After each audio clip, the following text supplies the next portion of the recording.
Mi nombre es Capitana Elena Vega y a mis 30 años me enseñaron que la lealtad era la base de todo. A mi país, a mi unidad y a mi familia. Pero en un lujoso despacho de abogados en Madrid, aprendí la lección más cruel de todas. Cuando el testamento de mi abuela, la heroína de mi vida, fue declarado inexistente. Mi padre, Javier Vega, se volvió hacia mí, con una sonrisa tan afilada como una cuchilla. Habló lo suficientemente alto para que todos lo oyeran. Verás, Elena, este es el mundo real, no un jueguecito en el que haces de comandanta de un puñado de niñatos. El grupo Vega necesita un heredero, no un soldado raso. Mi hermano pequeño, Marcos, se rió por lo bajo a su lado. No solo me robaron la herencia. Convirtieron 12 años de servicio a mi país en una broma de mal gusto sobre la tumba recién cavada de mi abuela. Pensaron que la batalla había terminado. Pero olvidaron una cosa que ella me enseñó. Un soldado nunca abandona su misión. El mundo que yo conocía era de un orden silencioso, un lugar donde la lealtad se pagaba con respeto y el deber era su propia recompensa. Destinada en una tranquila base aérea enclavada en la campiña aragonesa, mi vida se medía por el crujido rítmico de las botas sobre la grava, el aire fresco de la mañana durante la formación y la lógica inquebrantable de la cadena de mando. Era un mundo que tenía sentido. Entonces llegó la llamada. No fue una sirena de alerta, sino el crepitar de la estática en una mala conexión, y en ese instante de sonido roto mi mundo se hizo añicos. Ni siquiera fue mi padre quien llamó. Fue su asistente. Las palabras fueron clínicas, distantes. Ha habido un incidente. Un derrame cerebral grave. Tu abuela, Leonor. Me concedieron un permiso de emergencia de inmediato. El largo viaje en el AVE de vuelta a Madrid fue un purgatorio de 4 horas en un tubo de metal presurizado, suspendida entre la vida que conocía y la que se estaba desmoronando. No podía comer, no podía dormir. Todo lo que podía hacer era mirar la extensión infinita de nubes, un océano de blanco suave e indiferente. Mi mente repetía una vida de recuerdos, momentos amables que habían formado la base de quien yo era. Recordaba cómo me enseñó a hacer un nudo de soldado en los cordones de mis botas cuando tenía 10 años, sus dedos callosos y capaces guiando pacientemente los míos. Nudos fuertes para una mujer fuerte, había dicho, su voz un bálsamo cálido y reconfortante. La recordaba de pie sola, una figura orgullosa y solitaria entre la multitud en mi graduación de la Academia General Militar de Zaragoza, su aplauso el único sonido que realmente oí. Era la única de mi familia que entendía que mi uniforme no era un disfraz, era mi piel. Mi servicio no era una fase, era mi propósito. Cuando el tren comenzó a reducir la velocidad al acercarse a Madrid, con las cumbres nevadas de la Sierra de Guadarrama a lo lejos, una única y desesperada plegaria se repetía en mi mente: déjame llegar a tiempo. Por favor, solo déjame llegar. Entré en los silenciosos pasillos del Hospital Universitario La Paz y me encontré con una escena tan profundamente extraña que parecía una obra de teatro. En el pasillo silencioso con olor a antiséptico mi padre, Javier Vega, estaba de espaldas a mí, con el teléfono pegado a la oreja, su voz un murmullo bajo y urgente sobre la volatilidad del mercado y el IBEX 35. A pocos metros mi hermano, Marcos, estaba despatarrado en una silla, mirando el móvil y quejándose lo suficientemente alto para que las enfermeras lo oyeran de que tendría que cancelar su viaje de esquí anual a Baqueira Beret. Eran extraños habitando los cuerpos de mi familia. No me detuve. Pasé junto a ellos como si fueran fantasmas y abrí la puerta de la habitación de mi abuela. El incesante y suave pitido de las máquinas era el único sonido. Leonor Vega, la formidable matriarca que había construido un imperio de la nada, parecía pequeña y frágil contra las sábanas blancas, su piel tan fina como el pergamino. Pero cuando sus ojos encontraron los míos, eran tan agudos y claros como siempre. Le cogí la mano. Estaba fría, pero su agarre era sorprendentemente fuerte.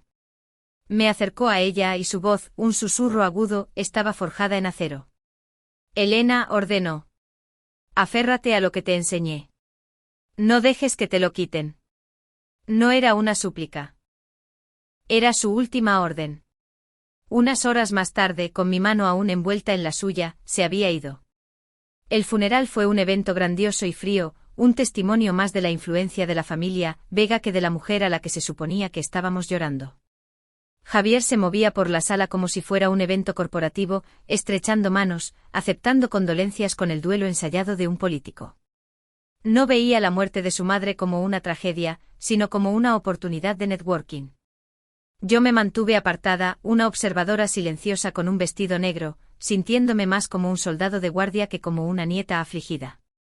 Una semana después estábamos todos reunidos en la sala de conferencias de la planta 40 del bufete de Néstor Pérez, con el horizonte de Madrid extendiéndose tras él a través de ventanales que iban del suelo al techo.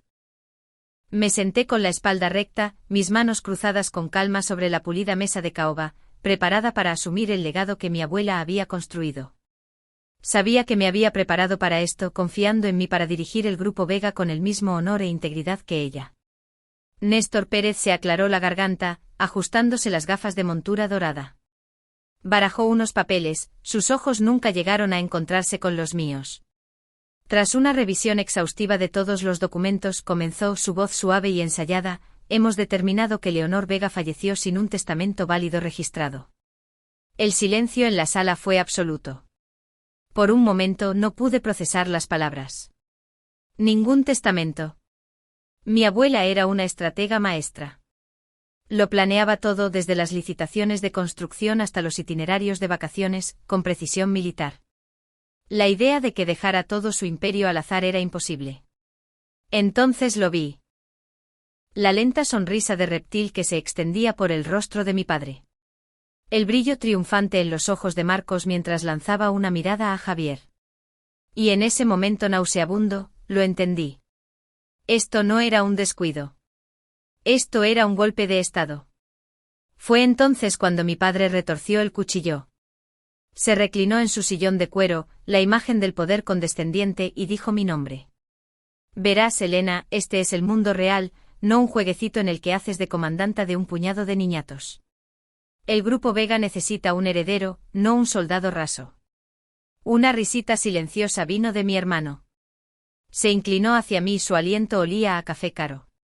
Bienvenida al mundo real, hermanita, susurró. Mi entrenamiento se activó. No muestras debilidad al enemigo. Mi rostro permaneció como una máscara de calma compostura, mi postura inquebrantable. Pero por dentro el suelo se había desvanecido. No solo habían borrado sus últimos deseos, habían borrado el propósito de toda mi vida en una sola y cruel frase. La ejecución final llegó 2 días después en el despacho de la esquina que una vez fue de mi abuela. Mi padre no me pidió que me sentara. Se paró detrás de su enorme escritorio de roble, un rey en un trono robado. Con efecto inmediato nombro a Marcos nuevo director general del Grupo Vega, declaró, sin emoción en su voz. Él entiende el negocio. Hizo una pausa, mirándome como si fuera una extraña, un problema inconveniente que debía ser tratado. Tu lugar está en el ejército, Elena, no en la sala de juntas. La empresa no te necesita. Y eso fue todo. En el lapso de una semana, había perdido a mi abuela, mi herencia y el futuro que se me había prometido, el futuro por el cual ya había presentado mis papeles de baja. Había sido despojada, traicionada y desechada con la eficiencia clínica de una reducción de personal. Me dejaron tras las líneas enemigas, desprovista de todo, creyendo que estaba derrotada. Pero mi abuela me había dado una última orden. Y un soldado. Un soldado nunca abandona su misión. Mi baja del ejército se finalizó cortando el último lazo oficial con la única vida que realmente había conocido. Ahora era una civil, varada en Madrid, una ciudad que se suponía que era mi hogar pero que se sentía como un país extranjero. Armada con un currículum que presumía de experiencia en liderazgo, pericia logística y condecoraciones por mi servicio, pensé que encontrar un puesto en gestión de proyectos sería sencillo. Estaba equivocada. Mi apellido, antes una llave, se había convertido en un candado. Entraba en relucientes oficinas corporativas en el Paseo de la Castellana, mi traje perfectamente planchado, mi apretón de manos firme. Las entrevistas siempre comenzaban bien. Se impresionaban con mis credenciales, con la disciplina grabada en mi postura. Luego venía el cambio. Una sutil alteración en los ojos, una sonrisa que se tensaba. Las preguntas se volvían vagas, rodeando un tema que eran demasiado educados para nombrar directamente. La más directa vino de un director de recursos humanos en una importante empresa de logística. Se inclinó hacia adelante golpeando mi expediente con su bolígrafo. Su historial es impecable, capitana Vega. De verdad. Pero hemos oído rumores de que ha tenido ciertas dificultades para adaptarse de nuevo a la vida civil. Lo hizo sonar como una amabilidad, una pregunta amable sobre mi bienestar. Pero oí las verdaderas palabras debajo. Inestable. Dañada. Arriesgada. Le agradecí su tiempo y salí al frío aire madrileño, la verdad golpeándome con la fuerza de un golpe físico. Mi padre no solo me estaba repudiando. Estaba envenenando el pozo. Estaba desmantelando sistemáticamente mi reputación, asegurándose de que no tuviera a dónde ir. Las llamadas que hizo fueron escalofriantemente efectivas. Más tarde supe que había telefoneado personalmente a algunos de sus contactos influyentes, su voz goteando falsa preocupación. Mi hija, decía, está pasando por un momento difícil después de su servicio. Un poco inestable, ya sabes cómo es. Usó mi servicio como un arma, convirtiendo mi honor en un diagnóstico. Con los ahorros menguando y mi pequeño apartamento sintiéndose más como una celda cada día, mis opciones se redujeron a nada. Acepté los trabajos que nadie más quería. De día era gerente de logística para una pequeña y precaria empresa de transportes en un polígono industrial a las afueras de la ciudad, coordinando envíos desde una oficina estrecha y polvorienta que olía a café rancio y diésel. De noche trabajaba en seguridad, supervisando obras para un contratista que pagaba en negro. Llevé la precisión militar a ambos. Mis manifiestos de envío eran impecables. Mis patrullas de seguridad eran metódicas. Pero la humillación era una compañera constante y silenciosa. Yo que una vez había comandado una compañía de 200 soldados, ahora estaba reducida a revisar vallas metálicas en busca de brechas y contar cajas de piezas de maquinaria. Cada noche, caminando por el perímetro de una obra oscura y embarrada bajo el frío resplandor de focos temporales, sentía la amarga ironía. Cambié un campo de batalla por esto. Un recuerdo de mi curso Seré supervivencia, evasión, resistencia y escape surgió una noche particularmente agotadora. Recordé estar fría, hambrienta y perseguida en las montañas de los Pirineos, los instructores llevándonos a nuestros límites absolutos. Nos enseñaron que cuando te quitan todo tu equipo, tu rango, tu nombre, lo único que te queda es tu voluntad de sobrevivir. De pie allí en el frío de Madrid, me susurré, esto es solo otro ejercicio Seré. Esto es solo otra prueba. La prueba definitiva, sin embargo, no llegó en el barro y la suciedad, sino bajo los relucientes candelabros de la prisión de mi familia. Era alguna fiesta de Navidad o gala benéfica, todas se confundían, celebrada en la enorme mansión de mi padre en La Moraleja. La asistencia no era opcional, era una actuación obligatoria destinada a mantener la ilusión de una familia feliz y unida. Me quedé en un rincón sosteniendo un vaso de agua con gas, sintiéndome tan fuera de lugar como un soldado en territorio enemigo. Marcos, disfrutando de su nuevo papel como director general, era el centro de atención, rodeado de aduladores y socios comerciales. Me vio al otro lado de la sala. Una sonrisa maliciosa se extendió por su rostro mientras se acercaba pavoneándose, con una copa de champán en la mano. Me señaló con la copa, su voz lo suficientemente alta para que todo el círculo lo oyera. Mirad, anunció, su tono goteando falso afecto, mi hermana Elena. Le seguimos diciendo que su sitio está en la sala de juntas con nosotros, pero ella está más cómoda en el terreno. Vigilar vallas se le da mejor, supongo. Algunas personas rieron incómodamente mientras que otras simplemente se quedaron mirando. Miré más allá de Marcos a mi padre, que estaba justo detrás de él. Javier no lo silenció. No lo corrigió. Simplemente asintió levemente con la cabeza, un respaldo silencioso a la humillación pública. Luego levantó su propia copa. Por Marcos, declaró Javier, mirando al círculo pero ignorándome deliberadamente. El futuro del Grupo Vega. Un verdadero líder. Las palabras quedaron suspendidas en el aire, una ejecución pública final de mi valía. Dejé mi bebida intacta en la bandeja de un camarero que pasaba, me di la vuelta sin decir palabra y salí de esa casa. Tenía las manos apretadas en puños tan fuertes que las uñas se me clavaban en las palmas, el dolor agudo, una distracción bienvenida del infierno de rabia y vergüenza que ardía en mi pecho. No dejé caer ni una sola lágrima. Las lágrimas eran un lujo que no podía permitirme. El primer atisbo de esperanza vino del lugar más inesperado. Unas semanas más tarde estaba tomando un café nocturno en un bar de carretera abierto 24 horas en la A2, un lugar lleno de camioneros cansados y trabajadores del turno de noche. Un hombre con una chaqueta de trabajo gastada del Grupo Vega se sentó en el reservado frente a mí. Era mayor, su rostro surcado por el tipo de arrugas que provienen de años de trabajo duro y vida honesta. Lo reconocí, Manuel, un capataz que había trabajado para mi abuela durante 30 años. Miró a su alrededor nerviosamente manteniendo la voz baja. Señorita Vega, susurró, sus ojos llenos de un respeto que no había visto en meses. No debería estar hablando con usted. Pero lo que hicieron. No está bien. Yo solo escuchaba, mi corazón comenzando a latir un poco más rápido. Oí cosas, continuó, inclinándose más cerca. La jefa, su abuela. Definitivamente tenía un testamento. La vi firmando papeles con el señor Pérez yo mismo, justo un mes antes, ¿sabe? Pero después de que falleciera. Oí hablar de cómo ese testamento simplemente desapareció. Muy raro. Me miró directamente a los ojos, su mirada inquebrantable. Era una planificadora, su abuela. No habría dejado las cosas al azar. Nunca. Pagó rápidamente su café y se fue, desapareciendo de nuevo en la noche. Pero sus palabras permanecieron, resonando en el silencio del lúgubre bar. No habría dejado las cosas al azar. Tenía razón. Mi abuela, una estratega meticulosa, nunca habría dejado su imperio desprotegido. Sus palabras no solo confirmaron mis sospechas, encendieron algo dentro de mí. Las brasas humeantes de mi ira y mi dolor finalmente prendieron fuego. Ya no era una víctima, a la deriva en la desesperación.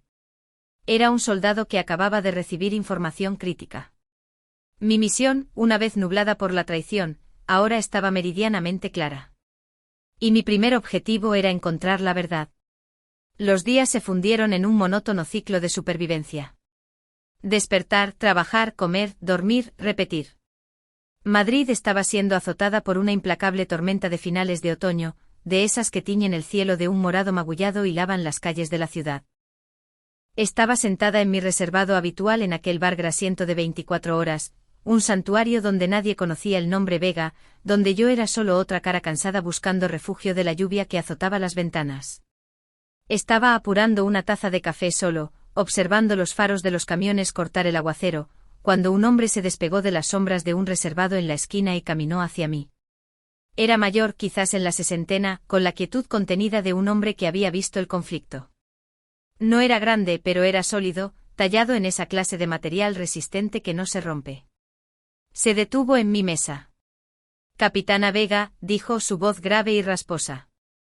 No era una pregunta, sino una confirmación. El uso de mi rango fue una sacudida, una palabra que no había oído dirigida a mí con respeto en meses. Mi entrenamiento se apoderó de mí al instante.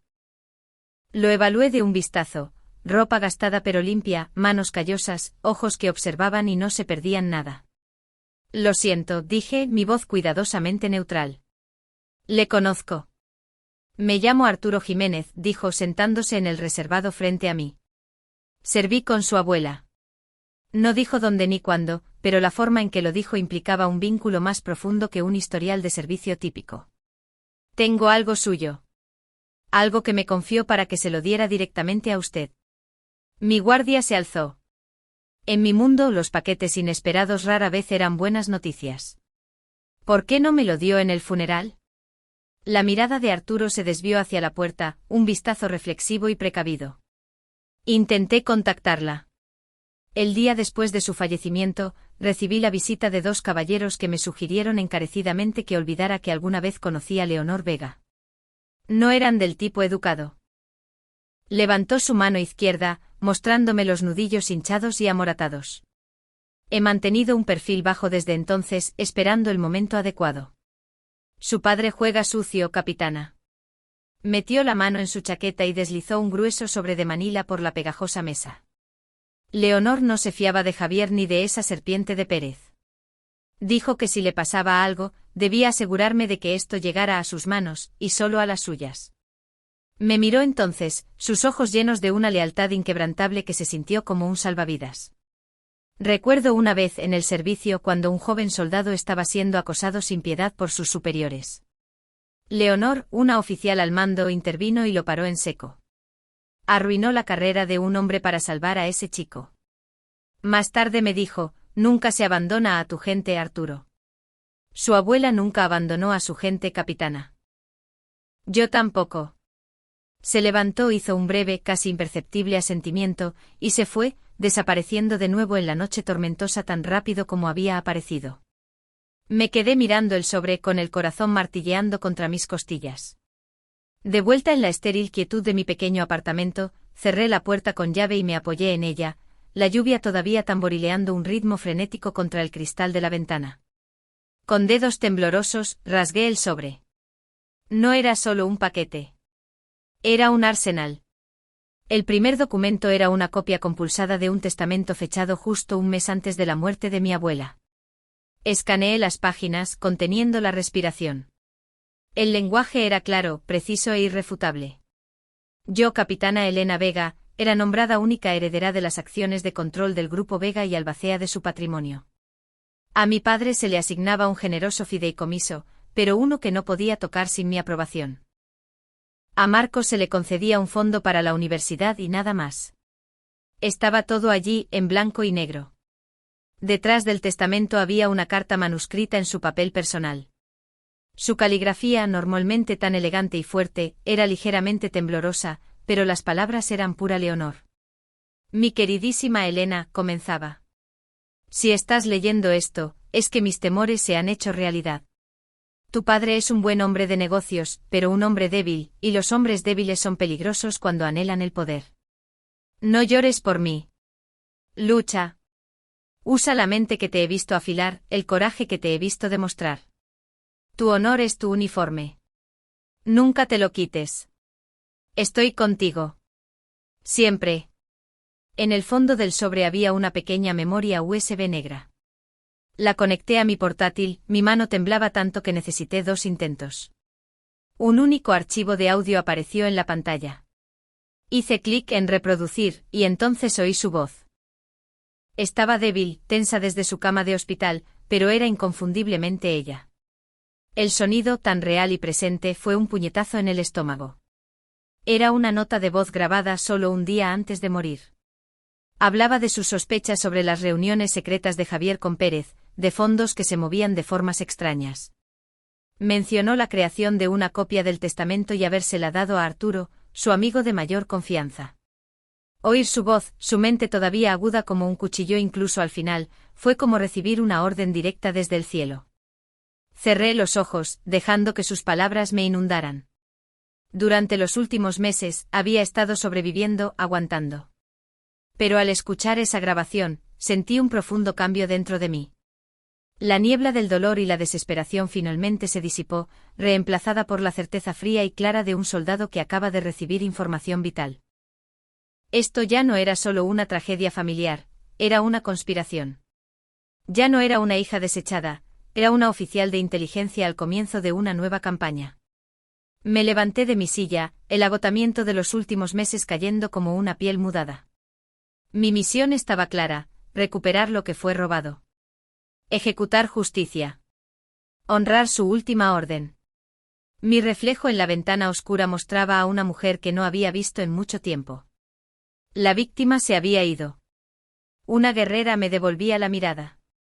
Tomé una respiración profunda y firme, mi mente entrenada para la estrategia y el conflicto comenzando a acelerarse, ensamblando las piezas, formulando un plan de ataque. Tenía la inteligencia. Tenía el objetivo. Ahora solo quedaba una pregunta por responder: ¿cuál es el siguiente movimiento?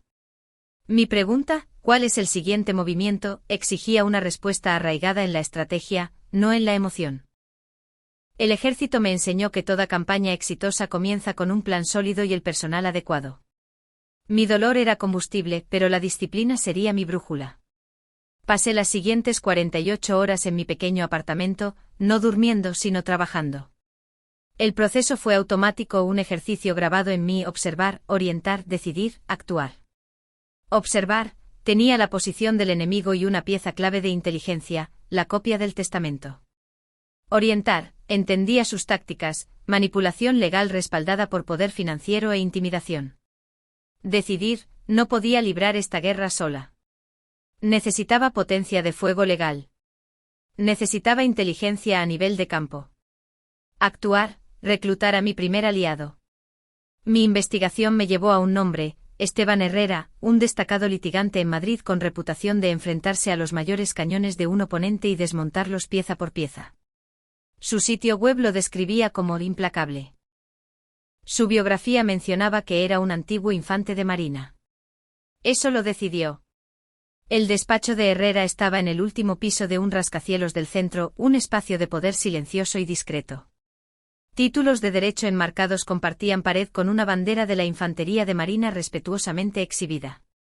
Era un hombre de unos 50 años, en forma y agudo, con ojos que me evaluaron con una velocidad desconcertante. No me presenté como una hija afligida. Era una oficial al mando entregando un informe de situación. Puse las pruebas sobre la mesa de conferencias, la copia compulsada del testamento, la carta manuscrita, la memoria USB. Este es el objetivo, comencé, mi voz firme, validar este testamento. La fuerza opositora consiste en mi padre, Javier Vega, mi hermano, Marcos Vega, y su abogado, Néstor Pérez. Su principal fortaleza es la superioridad financiera. Su debilidad crítica es la ilegalidad de sus acciones. Le puse el archivo de audio. Escuchó atentamente, su rostro ilegible. Cuando terminó, guardó silencio durante un largo momento. No me moví. Esperé. Finalmente levantó la vista, y vi a un compañero de armas. Tienen mucho dinero y un equipo de abogados que nos enterrarán en recursos, advirtió, su voz un barítono tranquilo. Una copia de un testamento es un buen comienzo, capitana. Pero no es una bala de plata. Para ganar esto necesitamos probar la intención criminal. Fraude, conspiración. Se inclinó hacia adelante. Esto será una lucha. ¿Está preparada? Lo estoy, dije sin dudar. Una lenta sonrisa asomó a sus labios. Bien. Se levantó y extendió la mano. Capitana, no acepto este caso por el dinero. Lo acepto porque es la misión correcta. Me apretó la mano con firmeza. Siempre fieles. En ese momento, al oír esa frase de un infante de marina, sentí una oleada de validación tan poderosa que casi me puso de rodillas. No me vio como una soldado raso, sino como una compañera oficial. Mi familia había negado mi identidad, pero este extraño, este hermano de armas, acababa de devolvérmela. Nuestra primera sesión de estrategia fue inmediata. Necesitamos corroborar la existencia del testamento original, declaró Herrera. Necesitamos un testigo que pueda situarlo en posesión de Néstor Pérez. Mi mente saltó a las técnicas de recopilación de inteligencia que mejor conocía. Inteligencia humana. La exsecretaria de Pérez renunció hace solo 2 semanas, dije, mostrando la información en mi teléfono. Elena García. Renunció por motivos personales. Suena conveniente. Herrera asintió. Es nuestro primer objetivo de inteligencia. Pero tendrá miedo.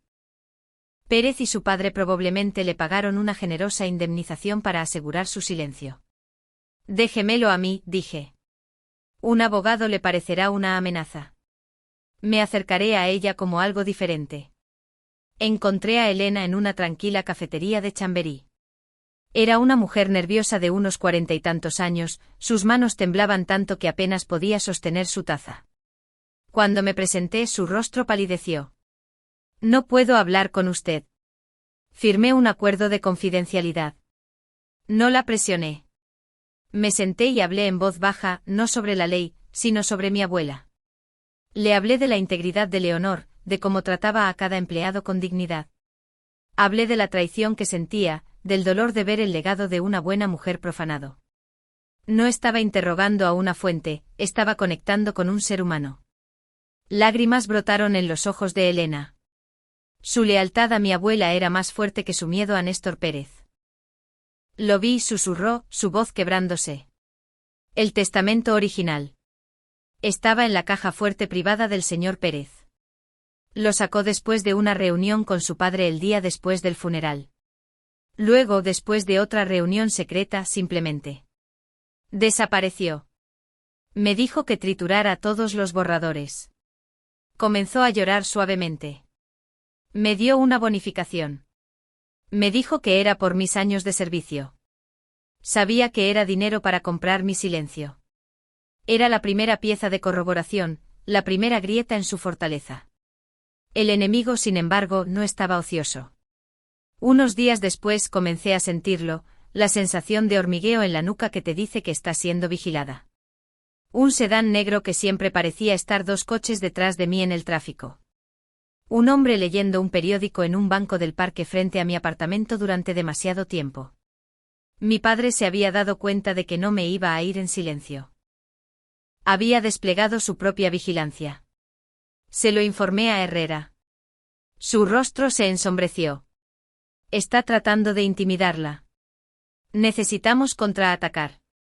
Hizo una llamada, luego me dio un nombre y una dirección. Arturo Jiménez lo recomendó. Dijo que es el mejor. El nombre era Sergio Reyes. Su oficina era un espacio pequeño y discreto encima de una librería. Su biografía era corta, antiguo miembro de la policía militar. Era un hombre tranquilo y metódico con ojos que lo veían todo. Una vez más entregué un informe de misión, no una súplica de ayuda. Me están siguiendo. Necesito que realice contravigilancia e identifique al operativo. Esa es la misión secundaria. La principal es el reconocimiento financiero. Necesito que investigue todas las retiradas de efectivo y gastos sin justificar de Javier Vega y Néstor Pérez, a partir del día en que murió mi abuela. Encuentre cualquier cosa que no se pueda explicar. Sergio escuchó sin interrupción, su expresión inmutable. Cuando terminé simplemente asintió. Me pongo a ello. Al salir de su oficina y volver a las calles de Madrid, sentí una sensación de calma y claridad. Mi equipo estaba en su lugar. Herrera era mi mando legal. Elena era mi primer activo humano. Sergio era mi unidad de inteligencia. La alianza estaba formada. La operación estaba ahora activa. En el momento en que declaré la guerra, el campo de batalla cambió. Un instructor de mis primeros días en la academia solía gritarnos: la complacencia mata más rápido que la bala de un francotirador. Esa voz se convirtió en un eco permanente en mi cabeza. Comenzó sutilmente. El sedán negro que apareció en mi retrovisor en el paseo de la Castellana y seguía allí cuando me desvié hacia la M30. Coincidencia, tal vez. Pero cuando lo vi aparcado en mi calle al día siguiente, la coincidencia quedó descartada. Mi entrenamiento se hizo cargo, mis sentidos se agudizaron hasta el filo de una navaja. Mi mundo se redujo a una serie de evaluaciones tácticas. Cada viaje al trabajo se convirtió en una ruta de contravigilancia.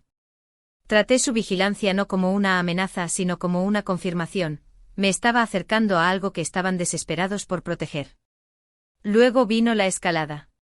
Salí de mi apartamento una mañana helada y encontré los neumáticos de mi viejo coche rajados. Los 4. Debajo del limpiaparabrisas había un trozo de papel doblado. El mensaje estaba escrito en letras mayúsculas y austeras: para antes de que sea demasiado tarde. Mi primera reacción no fue el pánico, fue una ira fría y metódica. Tomé una serie de fotografías, documentando el daño y la nota. Se las envié a Sergio Reyes con un mensaje de una línea: han hecho su movimiento. Luego llamé a una grúa. Esto era simplemente una sonda enemiga de mis defensas. Lo registraría, lo analizaría y reforzaría mi posición. La parte más escalofriante llegó más tarde ese día. Un mensaje de un número oculto: los soldados mueren en el campo de batalla. No mueras en casa. Las palabras me golpearon más fuerte que los neumáticos rajados. Esto era una violación. Estaban retorciendo mi servicio, la parte más honorable de mi vida, en una amenaza grotesca. Era un mensaje directo de mi padre. No tenía ninguna duda. Mientras yo fortificaba mis defensas, mi propia unidad de inteligencia hacía avances. Sergio Reyes me llamó a su polvorienta oficina. Deslizó una carpeta sobre su escritorio. Sus instintos eran buenos, dijo su voz plana y profesional. Revisé las finanzas de Javier Vega y Néstor Pérez. Su padre es astuto pero también arrogante. Señaló 2 líneas en un extracto bancario. 2 retiradas de efectivo significativas de una cuenta de inversión personal. 50.000 euros 2 días después del fallecimiento de su abuela. Eso coincide con la cronología de la desaparición del testamento. Otros 30.000 2 meses después. Eso coincide perfectamente con el acoso a Arturo Jiménez. Golpeó el papel. Esto es dinero en efectivo no rastreable. Dinero fantasma. Lo usó para pagar a alguien por el trabajo sucio. Ahí estaba el primer vínculo concreto. No solo una sospecha, sino una huella financiera que conectaba a mi padre con la conspiración. Esta era la munición que Herrera dijo que necesitábamos. Esa noche sonó mi teléfono. El identificador de llamadas decía Javier Vega. Lo dejé sonar 3 veces, respiré hondo y contesté poniéndolo en altavoz. Elena, comenzó. Su voz era diferente. El tono engreído había desaparecido, reemplazado por un gruñido bajo y amenazante. No sé a qué jueguecito crees que estás jugando, pero se acaba ahora. No tienes ni idea de con quién estás tratando. Permanecí en silencio, dejándole llenar el vacío. Eres una niña jugando con cerillas en una gasolinera, continuó, su voz subiendo con veneno. Tienes que parar. Deja de hablar con la gente. Deja de escarbar. Hay cosas en este mundo mucho peores que perder dinero, Elena. Harías bien en recordarlo. Su amenaza quedó suspendida en el aire, densa y sofocante. La última pizca de esperanza que podría haber albergado de que todo esto fuera un terrible error se evaporó. Una calma fría se apoderó de mí. Se acabó ser la víctima. Era hora de devolver el fuego. Estaba pensando lo mismo, señor, dije, mi voz tan nivelada y fría como el hielo. ¿Qué se supone que significa eso?, gruñó. Que hay cosas mucho peores que perder dinero, respondí. Como perder el honor. Pulsé el icono rojo en la pantalla, cortándole a mitad de frase. El silencio que siguió fue absoluto. La guerra estaba ahora declarada, y supe con escalofriante certeza que no se detendría ante nada para ganar. En la guerra aprendes a identificar el eslabón más débil en la cadena de mando del enemigo. Nunca imaginé que sería su propio hijo. El mensaje llegó un martes por la noche, un texto de un número desechable: nos vemos en la taberna del puerto. Sola. No se lo digas a nadie. Mis instintos gritaban trampa. La taberna del puerto era un bar de mala muerte en la calle Huertas, el lugar perfecto para una emboscada. Pero el mensaje también parecía desesperado, no profesional. No era el texto de un sicario, era el de un cobarde. Aún así, no me arriesgué. Reenvié el mensaje a Sergio Reyes con la hora y el lugar. Vigilancia a distancia. Si no salgo en 20 minutos, entra. Llegué temprano, colándome por la parte de atrás. Elegí un reservado en la esquina más alejada, con la espalda contra la pared, una posición sólida y defendible. Pedí un agua y esperé. Estaba preparada para matones a sueldo. No estaba preparada para Marcos. Entró tropezando completamente fuera de lugar con su abrigo de 1.000 euros. La arrogancia había desaparecido, reemplazada por la energía frenética y acorralada de un animal en un rincón. «Has venido», dijo sin aliento, prácticamente cayendo en el reservado. Estaba temblando, un niño mimado que acababa de descubrir que los monstruos eran reales. «¿Qué es esto, Marcos?», pregunté, mi voz baja y fría. «Está loco, Elena». «Completamente loco». Finalmente me miró, y lo que vi en sus ojos fue puro terror. «Yo». Le oí hablando por teléfono con Pérez. «Saben que no vas a parar. Saben que contrataste a Herrera, que hablaste con Elena. Estaban hablando de una solución permanente». Me quedé inmóvil, mi sangre se convirtió en hielo. No era solo hablar, Elena, soltó, su voz quebrándose. Tenían un plan. Iban a organizar un accidente. Un robo que sale mal. Hablaban de ello como si fuera un negocio, como si estuvieran planeando cerrar una filial no rentable. La brutalidad casual de aquello me dejó sin aliento.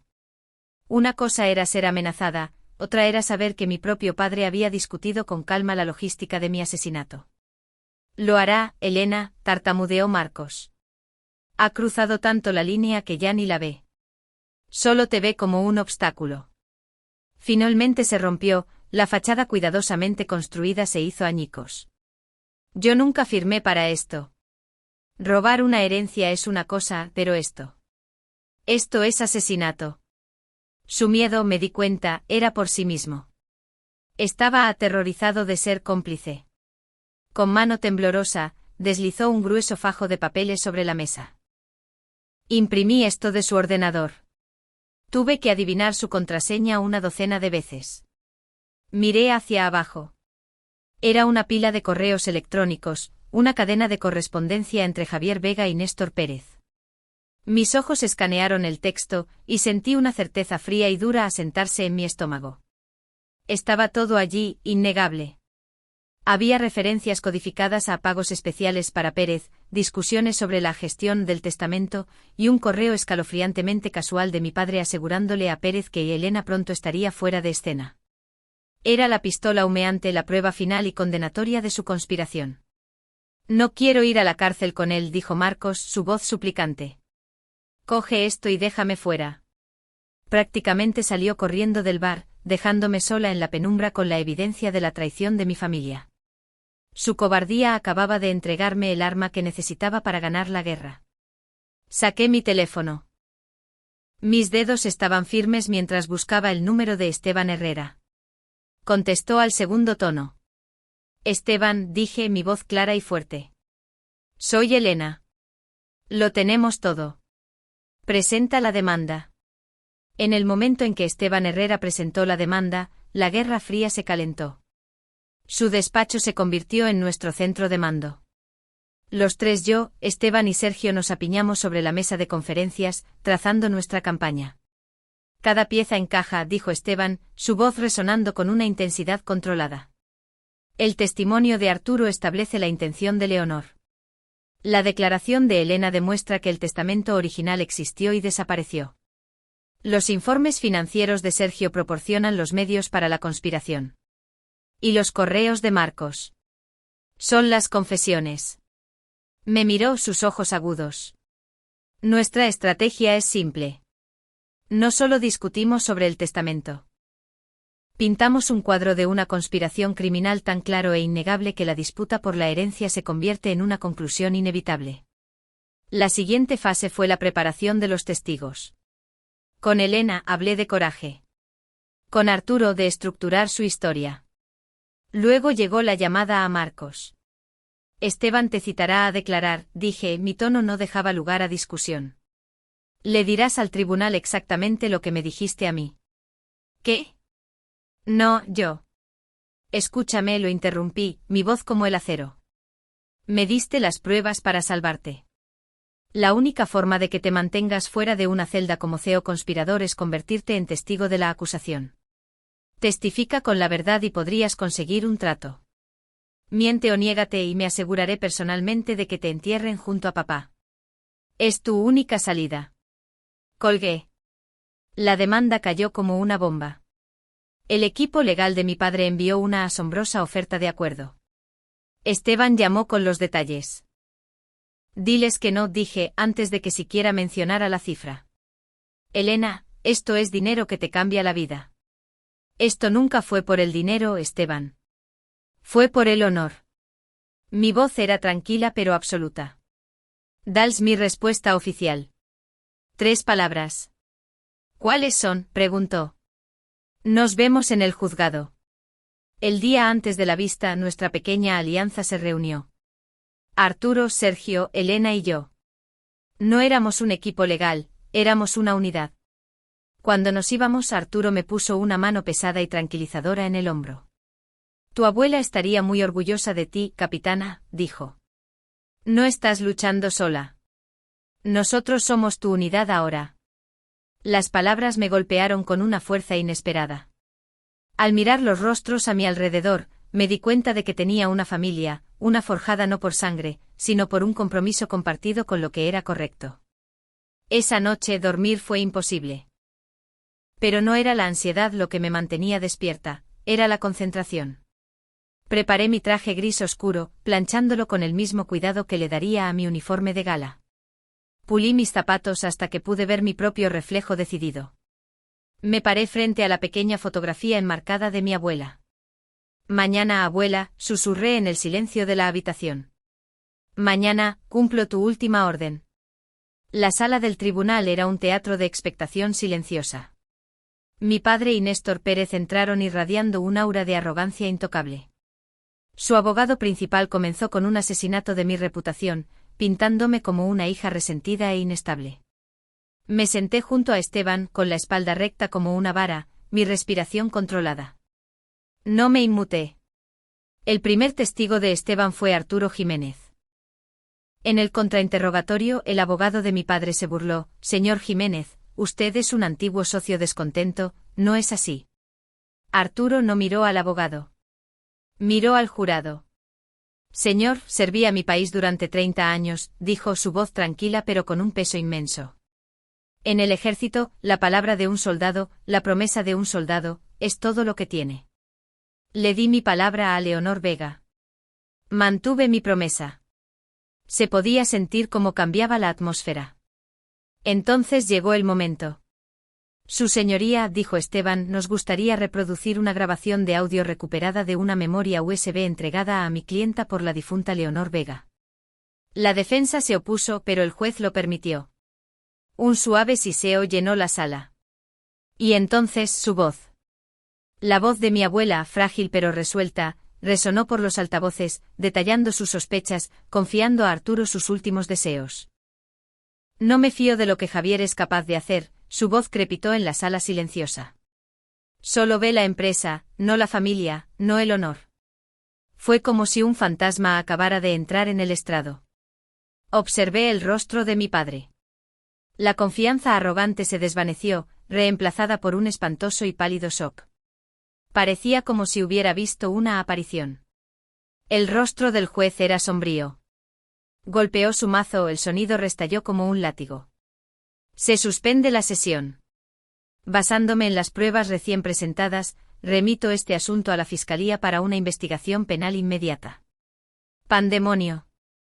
El caso civil había terminado. El caso penal acababa de comenzar.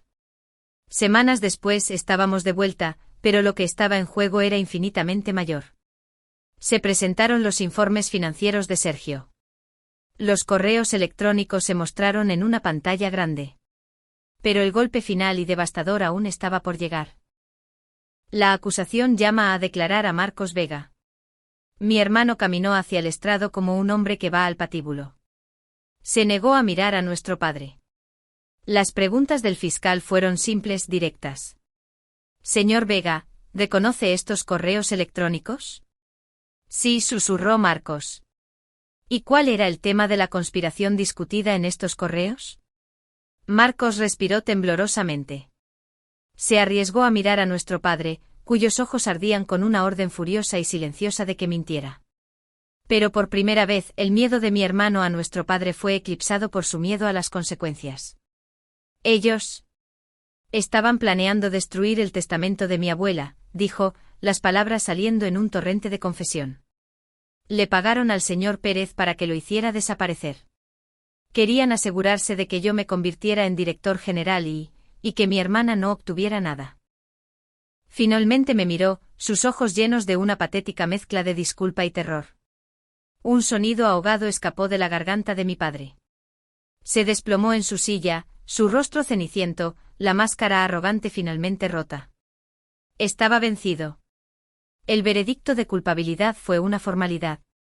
Javier Vega fue sentenciado a entre 10 y 15 años en una penitenciaría estatal. Néstor Pérez fue inhabilitado y recibió una sentencia similar. La guerra había terminado. Había ganado.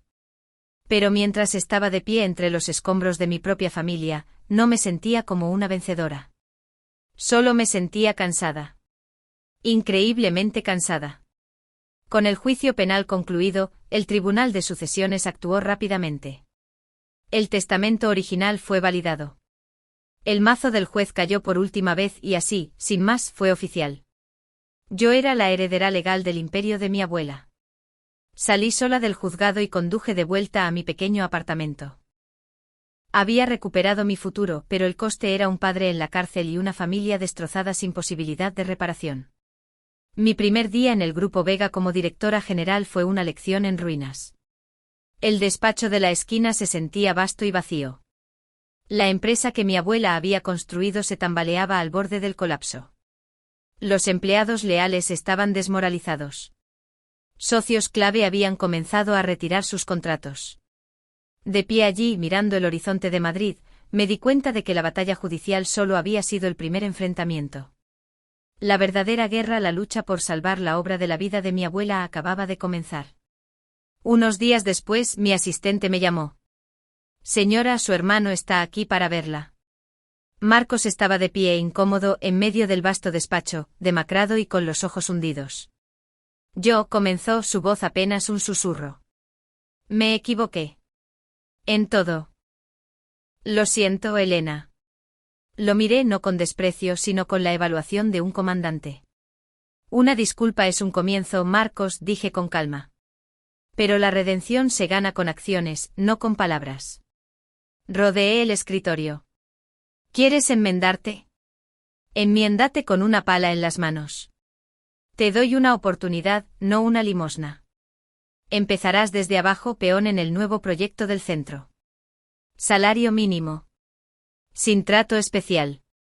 Me miró fijamente, luego asintió lentamente una sola vez, en señal de comprensión, y salió sin decir otra palabra. No era una solución, pero era un camino. Una semana después, llegó una carta de la penitenciaría. Mi primer instinto fue romperla. Pero un soldado se enfrenta al enemigo. No era una disculpa. Hombres como Javier Vega no se disculpan. La carta era corta, las palabras secas.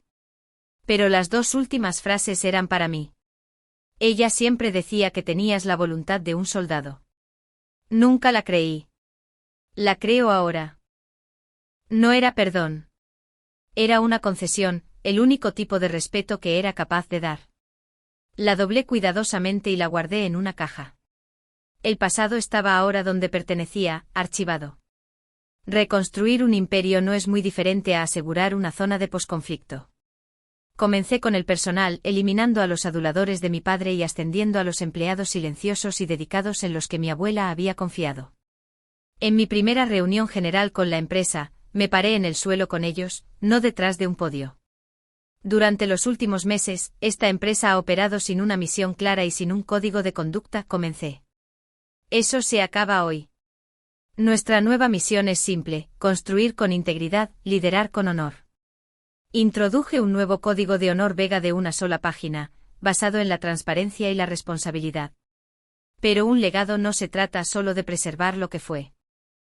Unos meses después establecí el Fondo de Honor Leonor Vega, que proporciona becas y formación profesional para veteranos en transición a la vida civil. Comenzamos a contratarlos directamente. El Grupo Vega ya no solo construiría rascacielos, ayudaríamos a reconstruir vidas. Una tarde conduje hasta una obra. Desde mi coche vi una figura con un casco, sus hombros anchos por meses de trabajo manual, enseñando pacientemente a un nuevo trabajador cómo atar el ferrallado. Era Marcos. Vio mi coche y cruzó la mirada conmigo desde el otro lado de la bulliciosa obra, dedicándome un único y respetuoso asentimiento antes de volver a su trabajo. Estaba por primera vez construyendo algo con sus propias manos. Ha pasado un año. Estoy de pie en el despacho de mi abuela. La empresa se está recuperando. Detrás de mí, el gran retrato de Leonor Vega parece vigilar la sala, sus ojos pintados llenos de lo que me gusta imaginar que es aprobación. Mi guerra ha terminado.